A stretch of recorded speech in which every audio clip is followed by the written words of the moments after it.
Greetings and salutations from an overcast Pretoria. Before we do anything this morning, I'd like us all to please accede to Jacques Swanepoel's request that all our viewers say a special thank you to DSTV and SuperSport for airing the Bowls program this morning on 205. Please, if you can go and post, whatever they call it, just to let them know how much we appreciate that. It's really hard to believe we're into the 7th episode of PGP, but as they say, time goes by quickly when you're having fun. The response we had to PGP 6, in which we had the Fab 4, was overwhelming and showed a need for our bowlers who are locked in their houses, in their yards, for a bit of humour.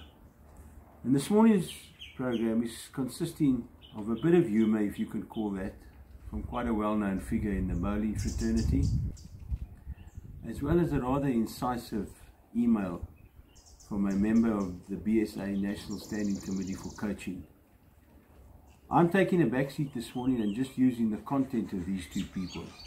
It may be to my own detriment, especially as far as the humour goes, but so be it. Every sport has got its injuries. Our first contribution comes from Chantel Nell. Those of you who know her, if you haven't ever seen her, you've definitely heard her. Chantel is the president of the Harlequin Bowling Club just down the road, and she sent me an email which goes as follows. My dearest honeysuckle Ray, why do Colleen and Anneke get airtime and I don't? Yeah. What do they have which I don't? Chantel, it's ability. Do you have to call them by their nicknames? Jealous. After all, you know that I'm trying to launch a career as a comedian. Please, tell the audience 2 of my bowls jokes. She claims to be the originator and tailorer of these jokes. Joke number 1. Why was the Tiger Pro excused from jury duty? It was biased.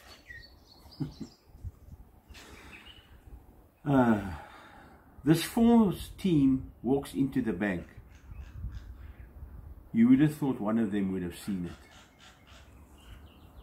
How bad is this? That's enough. I'm not doing anything more. Getting to the serious side of this, and I must say, it's heartwarming when you knock at the door and try and achieve things and somebody comes along and supports you fully. What I'm going to read you now is an email I received from Chris Gerber. As I said to you earlier, he's a member of the National Standing Committee for Coaching Bowls South Africa, which is very much to the point. And I tried to get tongues wagging in PGP 3, limited success. But if Chris doesn't get tongues wagging, I don't know. So let's turn to this email of his. I'm not going to read the entire email. I'm going to read those paragraphs or sentences which show the gist of what he's trying to say. There's referral made to coaches in the email. And I want you to look at those interchangeably as technical and mental coaches. He starts as follows. Dear Ray, first of all, I'd like to thank you for the initiative you've taken running with this show. It's a pleasure, Chris. He continues. I've been thinking about issues in our sport and discipline that have been bothering me for a while now. Hopefully, by communicating these issues via your program, we can make people aware of them and get players, administrators to buy into a process that will leave you stronger when completed. So let's start. Do you honestly think you'll get response from the higher cadre now that the results have come back to haunt them? In our district, it's not as if they had hindsight overlooked. The necessity for sports psychology was forewarned. They rather spend funds on nice clothing, etc., than invest in the mental side of the game. To my thinking, we need to change this way of thinking. We cannot simply rely on talent. Overleaf, he continues. Now to our beloved talented echelon. What does he mean by talented echelon? Those players of above average ability who are either in inter-district teams or knocking on the door.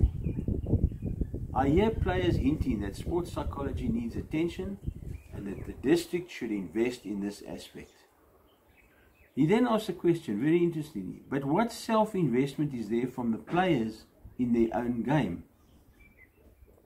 He talks about golfers who go and employ mental coaches, sports psychologists out of their own in order to improve their game. He says, why should this be different in our sport? He finds the attitude of top players have an attitude of, the coach can't teach me anything. But that's not what it's all about. Quality coaching is not teaching players to play the game, but to become their own best coach.